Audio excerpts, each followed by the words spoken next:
ja nõnda me otsime, hulbime, mismoodi kõik olema peaks.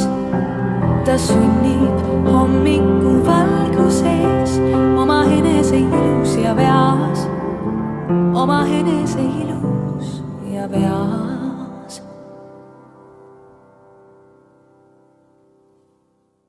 Tere tulemast kuulama Tervisetasku podcasti.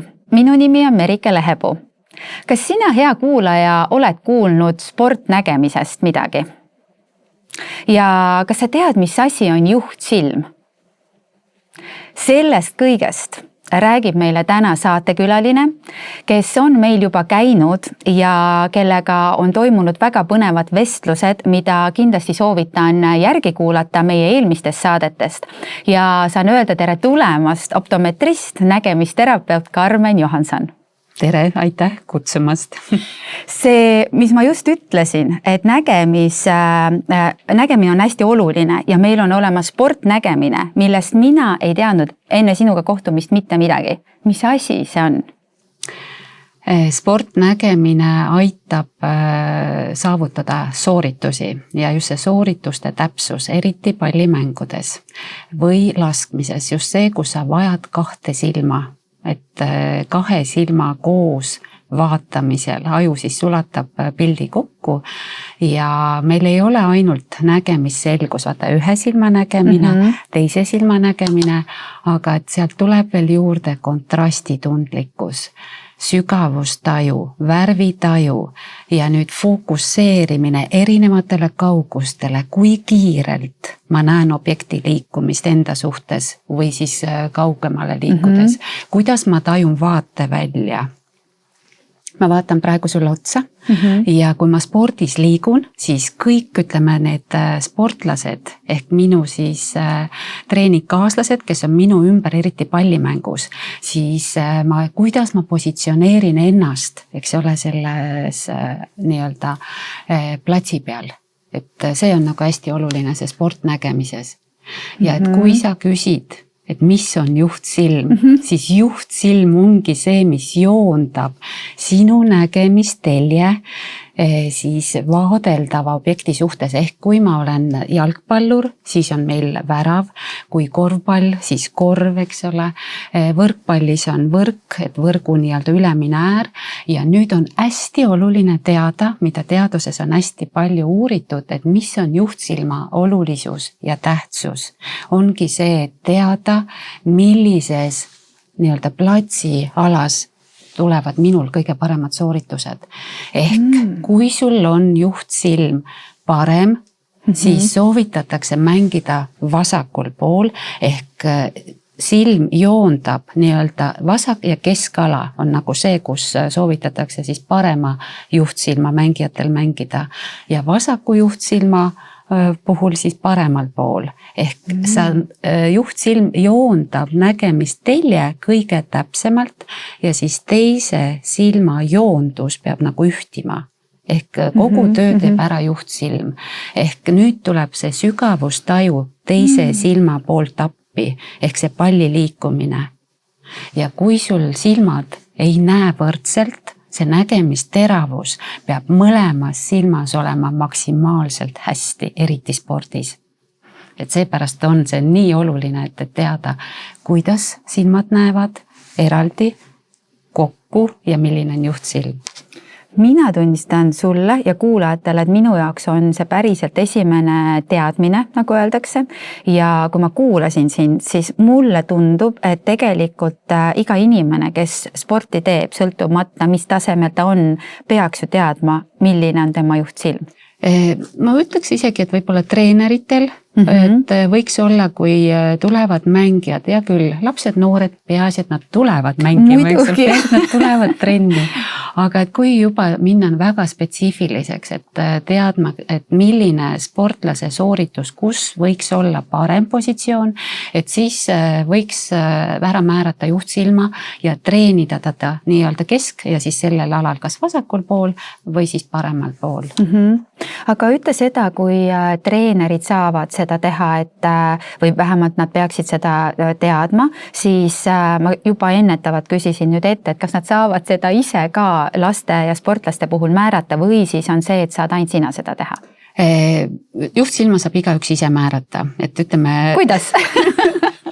Ja et võib-olla isegi see, et treener ei saa juhtsilma määrata, mina ei saa ka juhtsilma määrata. Ma võin öelda, kumb on juhtsilma, eks ole, et aga juhtsilma saame määrata nii, et määraja ise teeb oma kätega. Jaa, muidugi, sest meil on juba ju antud oma juhtsilma, eks meil on vaja see kindlaks teha, kumb on. Väga hea. Siis... Üks viis, kuidas enda juhtsilma määrata, ongi see, et sa paned oma käed nii-öelda kolmnurgas kokku, et ma näitan nii-öelda kaamera poole, et käed sirgelt ette ja vaatad objekti ühe silmaga, mõlemad silmad on lahti. Ja nüüd paned sa nagu ühe silma kinni ja teise silma kinni, et kumma silmaga seda objekti näed.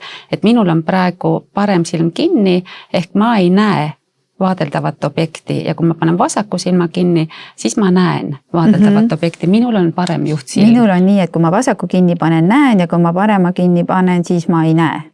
Jah, sinul on vasaksilm juhtsilm. Ja nüüd vaata, me sobiksime väga hästi platsile. Sina oled paremal pool ja mina olen vasakul pool. Aga tead, mul tekkis siit üks huvitav küsimus. Kuna mina olen vasakukäeline, kas see kuidagi ka võib mängida rolli? Seda on uuritud, et ütleme see vasaku silma siis juhtsilmed vasakukäelisus, dominantsus, jah, see on, aga et on ka vastupidi, et sul on vasaksilm juhtsilm, aga sa oled paremakäeline. Et selliseid asju ja mis veel elus võib juhtuda on ka see, et kui su nägemismeel muutub, ehk sul ühe silma nägemine, et kas siis halveneb või kahjustub, siis aju läheb üle sul teisele silmale. Et siis hakkad vaatama, no ütleme, kui ennem oli dominantne parema silmaga midagi muutub nägemises, siis läheb üle vasakule silmale. Vaata, hästi huvitav on see, et kui me määrasime praegust ära oma dominantse silma ehk juhtiva silma, siis mina tunnen praegu seda, kuidas mina selle vasaku silmaga näengi selgemini. Et just kui ma oleks oma ajule praegu mingi käskluse andnud, et nüüd on nii ja see on nii huvitav tunne tegelikult, või siis ma ei ole osanud seda tähele panna, et see tegelikult ongi nii.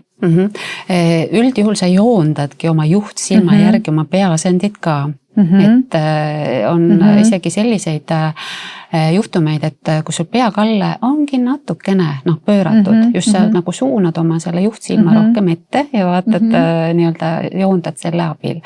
Aga on ka selliseid probleeme juhtsilmaga, kus silmalihased on nõrgad. Et see tähendabki seda, et sa ei saa kahe silma pilti koos hoida teatud kaugustel. Mul on väga mitmeid treenitavaid on just laskesportlasi ja laskespordis, et kui neid taldrikuid, seda taldrikute liikumist nii-öelda jälgida, eks, et siis võib juhtuda nii, et mis suunas see taldrik tuleb, ühes suunas on väga hästi pihta, teises suunas ei saa. Sest see ongi see, et kuidas, et kas ülevalt, eks ole, miks mul silmad nagu ei saa pihta sellele liikuvale objektile, siis see viitab ikkagi kahe silma koostööhäirele. See on hästi oluline, et sa pead ikkagi teadma, et kuidas sul on silmalihas koostöövõime ja kuidas see liikumine on ja küll ma saan siin ristada, eks ole, aga et kuidas mu kaks silma vaata koos liiguvad ja see nüüd on vestibulaar-okulaarne süsteem, see, millega me tegeleme just nägemisteraapias. Ehk me toome sisse ka tasakaalu, sest ma ju liigun, minu pea liigub, eks ole, ja see ongi, et kuidas minu aju ehk kõik see mehhanism, mis annab impulsid lihastesse läbi nägemise ja kuidas tuleb see soorituse täpsus. Et see on nagu vaja, ütleme mina kui spetsialist, siis hindangi seda, et kuidas need kaks silma koostööd teevad ja kui on tähelepanekud, et tahaks paremat sooritust, et ma ei saa aru, miks ma mööda lasen, eks ole, või miks ma ei suuda anda söötu nii täpselt, sest lihasjõudlus tuleb ka täpselt selle järgi, et mis hetkel sa reageerid, eks. Et võib-olla siin ongi, kuulasin täna oli, üks uudis oli Eesti jalgpalli kohta. Ma aja kokkuhoiu mõttes ütleme, et ma väga harva kahjuks kuulan spordiuudiseid, aga täna oli uudised, kus Eesti jalgpallurid sooritasid väga halva tulemuse, siis ongi küsimus selles, et kuidas seal on see juhtsilma värk, eks ole. Ja teine asi on see binokulaarne soorituse võime, ehk see hoidmine. Ma võib-olla suudan kahe silma koostööd hoida mingi aeg, aga ühel hetkel mu silmade koostöö langeb. See tähendabki seda, et ma ei suuda pikalt sooritada ühte seda sama tegevust. Lihtsalt silmad väsivad ära, ja kogu see nagu lihasjõudlus ja toonus, et sellega siis langeb. Aga ütle, Karmen, mida siis teha, et kui me teame, et meil on see juhtsilm, et kuidas ja mismoodi me spordiplatsi peame olema, kuidas me teame nüüd, et kuidas need silmad selle pildi kokku viivad, kuidas seda treenida? Et kas on ainus võimalus see, et kui ma ei näe hästi, siis väga paljud sportlased ju kannavad ka ikkagi prille, eks ole, mitte küll prille, aga on läätsed, et siis ma lihtsalt nagu mõtlengi praegu seda, et kas on mingisugune võimalus, et ennast või oma silmi treenida nii, et ma ei peaks kohe haarama prillide järele. No prillidega on üldse spordis väga keeruline. No jah, ma mõtlen läätsesid siis. Just, et on olemas ütleme, erinevad spordialad ja erinevad siis sportprillid, et ja selles kõiges ütleme, ma saan aidata, ma saan anda nõu, et missugused prillid või kontaktläätsed, eks ole, et võiksid olla parimad. Aga et mis on nagu kõige tähtsam, kõige algus on see, et määrata ära binokulaarne võime. Et meie siis silm, et silma see lihasmehhanism või üldse nägemisfunktsioonil on see, et me vaatame, et kuidas nii-öelda üldse nagu silma kudedes, et kas siin on kõik nii-öelda hästi, ehk kõige pealmine kiht on meil sarvkest, kuhu läheb kontaktläätsed, milline on selle sarvkesta pinnakumerus, siis võimekus just, kuidas see lääts istub selle sarvkesta peal, kuidas ta liigub, sest silmad kui pilguvad, siis sarvkesta peal olev lääts ju kogu aeg, eks ole, ka ujub. Ja nüüd, et see, kui sarvkesta nii-öelda pind on uuritud, siis järgmiseks on näha, et kuidas on silmalääts. Et silmalääts on kohe siis siin selle pupilli ava taga, ehk pupill ongi see auk, et millest me eelmine kord rääkisime, ja siin on siselihas, et mis seda pupilli ja siis seda läätse kuju muudavad. Ehk kui sina, eks ole, siis vaatad lähedale, sinu nii-öelda läätse kuju on selline, kui sa vaatad kaugele, siis lääts lammendub, et see liigub kogu aeg eri kaugustele ja siit tuleb nüüd ühe silma selgus. Siis kontrollime ära selle teise silma selguse, et kuidas teine silm näeb, sest kõige teravam nägemisala, mis on siin silma põhjas, peab läbi nende erinevate selliste optiliste kihtide, et siis suunama valguse terava nägemisalale, ehk see objekt oleks hästi selge. Ja siin nüüd tulevad, järgmiseks tulevad need välimised lihased, mis siis silma nii-öelda liigutavad, eks. Kui ma vaatan mis tahes kaugusele objekti, et siis välimised lihased aitavad hoida mul seda kujutist silma põhjas, mis tekib stabiilselt paigas ja mõlemal silmal. Ja kui nüüd ühe silma nii-öelda see nägemine, vaata, et üks silm vaatab hästi, teine silm samas ka justkui hästi, aga natuke on väikse nurga all, vot sealt tekib ka see udune nägemine. Ehk nüüd mingis kauguses on udune, mingis kauguses selge, et silmade joondus on ülioluline spordis. Ja et võt siin tulebki see, et teinekord võib juhtuda isegi ka see, kui dominant silm mingis kauguses on nagu ebaselge, siis aju võib minna ka teise silma peale üle see nägemine. Vahest isegi tehakse sellist korraks silma kinni katmist, et ma tunnen, et ma ei saa selget nägemist, et siis teen korraks nii ja ma viin pildi teise silma üle. Ja võt nüüd ongi, et kui ma olen teinud ära need kõik põhjalikud siis silmanägemistestid ja uuringud ja selgub, et milline on nii-öelda see parim nägemisvõime, siis kas kontaktläätsed, kas spordiprillid, eks ole, et millised valikuvariandid sobivad siis antud juhtumi puhul ja kas on vajalik nägemisteraapia. Et see nägemisteraapia ongi kui erinevate treeningvõtete üks koond. Ehk kui meil on vaja treenida silma nagu liikumist rohkem sissepoole, siis võib juhtuda, et teatud lihased hoopis selle treeningu, kui see treening on hästi pikaaegne, nõrgenevad. Et siselihased nagu nõrgenevad, sest lihastes on nii, et ühed lihased pingutavad, teised annavad järgi ja silmad ka vaata spordis samamoodi liiguvad, et erinevatesse suundadesse. Ja kui nüüd siis nägemisteljed paremini joondada, siis mul on vaja treenida ka teistpidi. Et ühesõnaga ma pean treenima tegelikult stabiilsust lihastes, et seda hoidmist ja mis tahes nagu nii-öelda peaasendiga. Et see on see, et mida meie täna Eestis saame pakkuda. Okei. No minule tundub, et see on ühelt poolt ka ennetav, kui me tegelikult oma silmadega tegeleme. Reeglina ma arvan, et me pöördume silmaarstile ikkagi viimases hädas või on sinu kogemus täna natuke teine? No, silmaarst ja nägemisterapeut, kõigepealt, mis nende erinevus on? Silmaarstidel täna on ravi.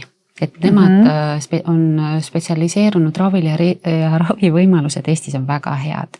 Et kuna meie tegeleme, ütleme optometristid tegelevad ongi nägemisteravuse määramisega ja siis nägemisterapeut on see, kes tegeleb binokulaarse nägemishäirega ja selle treenimisega. Siis kahe silma koostöö on ülioluline ja et mida ma veel selle kahe silma koostöö juures tahaks rõhutada, on see, et mõnikord, kui on korrigeeritud nägemine selliselt, et üks silm näeb kaugele ja teine lähedale, siis seal binokulaarsust ei ole. Ehk seal ka spordisooritused ei ole piisavad. Või kui minnakse näiteks ütleme vanemas eas, kui tahaksid ka sporti teha, siis läätse katarakti, ütleme siis läätse vahetus, et ühelt poolt me anname küll hästi hea mugavuse, et inimene saab näha nii kaugele kui lähedale ilma prillita. Mina ütlen, et oluline ei ole näha ilma prillita ja sa näed ilma prillita, ütleme siis mitte maksimaalselt hästi, sa saad hakkama, aga tegelikult see võimekus püsib võib-olla kuskil maksimaalselt aasta, siis hakkab juhtuma, et muutub. Kui on nõrgem silm, see läheb veelgi nõrgemaks ja seepärast ma alati rõhutan just seda binokulaarselt head mõlema silma nägemist. Et siis me saame joondada spordis väga täpselt ja me peame teadma, kumb on juhtsilm, eks ole, et me saame seda aeg-ajalt kontrollida ja kui need tulemused, kui me tahame saada väga häid tulemusi spordis, siis me peame teadma, kuidas meie nägemisfunktsioon toimib. Absoluutselt. See tundub nii loogiline ja minul lihtsalt enda sees tekib see küsimus, et kas mina lihtsalt ei teadnud varem või siis on see, et tahan, et väga paljud kuulajad sellest teada saaksid ja ma kujutan ette, et see tegelikult on juba maast madalast oluline, et lapsed saaksid teha sporti, mis nendele sobib, mis nendele meeldib ja just see, mis sa enne ütlesid, et väga paljud poisid ja ka tüdrukud on täna jalgpalli usku, et tahavad hästi palju ju seda palli taga ajada, et kus kohas siis nad peaksid olema, et nende sooritused oleksid võimalikult head. Kui me võtame korraks siia sulgpalli, padeli, tennise, kõik need pallimängud, et siis samamoodi on ju see, et sul on vaja ju pihta saada sellele pallile ja kui need sooritused head ei ole, siis on hea teada, milline on su juhtsilm ja kuidas siis neid silmalihaseid treenida. Saan mina nüüd aru sinu jutust, kui selle väikse kokkuvõtte teeme. Just, ja et kas on vajalik kas kontaktläätsed või sportprill, et sul on vaja selgelt näha, sellest tuleb sul lihastesse kiirus. Just kui sa tahad reaktsiooni aega parandada, siis sealt tulebki. Ja mis nagu laste puhul on, et kuidas lapsi üldse spordi juurde saada, on see, et täna on laste nägemise, ütleme, funktsioon on nõrgenenud, et tänu ekraanidele ja vähesele väljas viibimisele. Et kui on seal selgunud, et ütleme, silmade koostööhäire on, siis laps ei taha tegeleda spordiga ja kui ta näeb, et tema sooritused on kasinad, ta näeb võrdlust teistega, siis ta ütleb, ma ei taha trennis käia, eks ole, mulle ei meeldi seal. Ka see on üks selline vihje, mida ma kindlasti juhin tähelepanu, et mitte jätta märkamata, sest laste nägemist tuleb kontrollida ka binokulaarset võimekust, sest sealt tulebki see, et minu harjumused ehk lapse harjumused, kas ma tahan seda teha või siis on see, et ma saan öelda, et jah, tõesti, et see spordiala praegu hetkel talle ei sobi, ärme sunni, aga et proovime, ütleme, mõnda aega teha mingit muud spordiala, et kus see kahe silma koostöö ja siis ka võimekus on hästi ja tema see sooritused tulevad sellised, et kus ta on rahul, et ta saab ka seda võidurõõmu, eks ole, tunda. Näiteks üks, mis on, nagu on kahe silma koostööhäire, on tantsimine.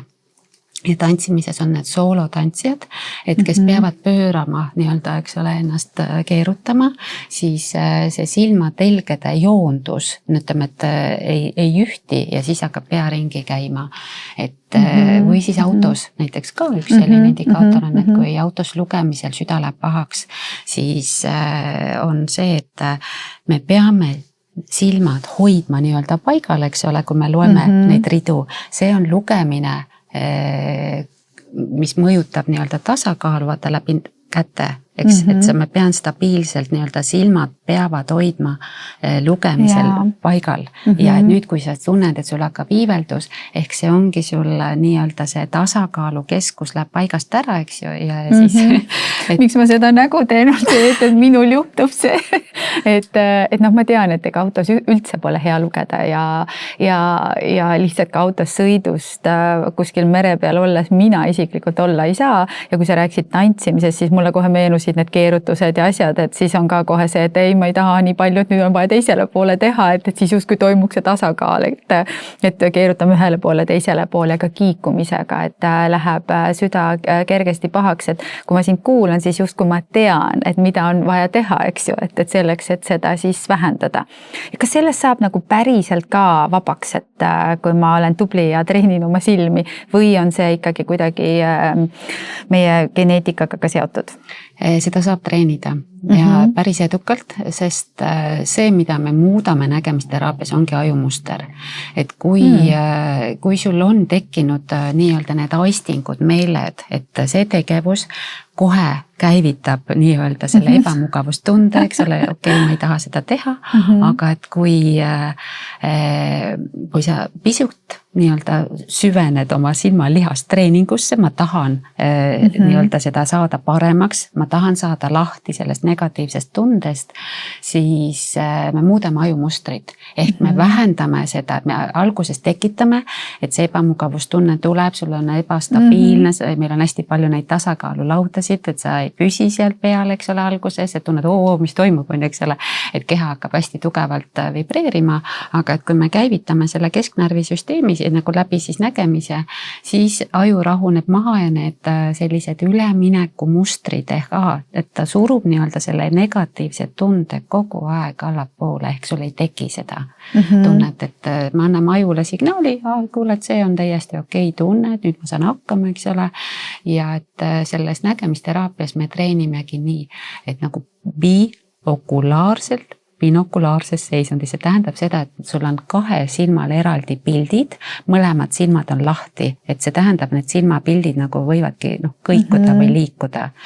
Et see on see, mis täna on meil Eestis võimalik tänu sellele, et meil on olnud võimalus kliente jälgida. Just, et me teeme, eks ole, nii-öelda need uuringud, testid ära, me teeme nägemisteraapia peale ja uuesti teeme testid, vaatame, mis on muutunud ja see, et on näha neid muutusi nii palju, on andnud võimaluse seda teenust arendada. See on nagu tohutult hea meel, et kus sa näed seda edulugusid.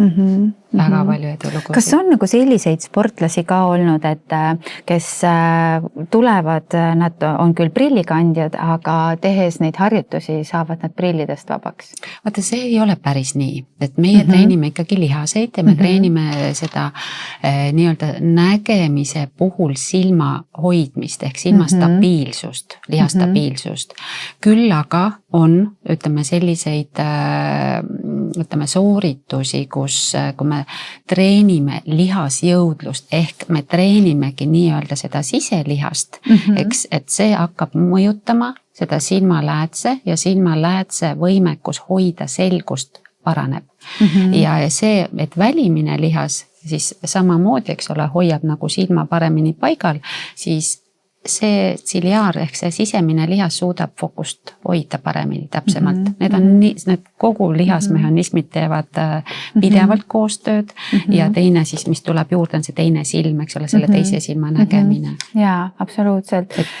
Mul on nagu see tunne, et nagu sa ise ütlesid, et eesmärk ei ole ju see, et me saaks need prillid ära, et see on täiesti okei, kui meil on vaja prille, et me loeme, et me näeme paremini ja selgemini, kuid minule tundub, et see teadlikkus sellest, et kuidas me saame oma silmi hoida läbi selle silmatreeningu ja mida siis nägemisterapeut saab aidata, kuid enne kui me päriselt nüüd selle sportnägemise teema kokku võtame, siis meil on üks asi veel laua peal, et minule meenutab see kuidagi virtuaalreaalsusega seotud prille, aga kuidas on need seotud sportnägemisega? Ja Marike, ütleme nii, et seda nägemisteraapiat on väga pikalt nüüd uuritud. Et kui mina kunagi alustasin, siis oli väga selliseid vastakaid teadusuuringud tehtud, et ühed ütlesid, et see toimib, teised ütlesid, et ei toimi, aga vaat ei olnud neid tehnikaid, et mis üheselt oleks saanud nagu mõõta, aga täna on väga palju erinevaid tehnikaid proovituid ja mis meil Eestis on siis uus lähenemine on virtuaalreaalprillidega nägemisteraapia. Ja see on nüüd see, kus igaüks saab nii-öelda enda siis programmi ja ta näeb iseenda tulemusi. Et algselt me teeme nii-öelda testid ja see kõik on, see tulem on, ütleme siis tänu Rootsi teadlastele, kellega me hakkasime koostööd tegema. Ja see tähendab seda, et kui ma nüüd tulen sinu juurde, siis sa teed mulle need silmatestid, siis me saame teada juhtsilma, kõik need asjad, mis mu silmalihastega toimub ja siis annad sa mulle harjutused, kus ma kasutan neid prille. Siin on juba programmis on harjutused olemas, et kuidas ja siin on sinu enda mobiiltelefoniga tuleb sinna see spetsiaalne programm sisse, siis sa paned nii-öelda prillid ette, me seadistame kõik need silmavahed ja asjad ära, et ja siis läbi nii-öelda selle programmi sa hakkad siis silmi treenima ja meie siis testime sind, vaatame, kuidas need muutused on ja saame siis pakkuda lisaks veel oma tehnikaid. Et see, mida on nagu Rootsi teadlased välja mõelnud ja see, mida siis meie siin Eestis oleme koos füsioterapeutidega välja mõelnud. Ja see kombo, see on ülihea.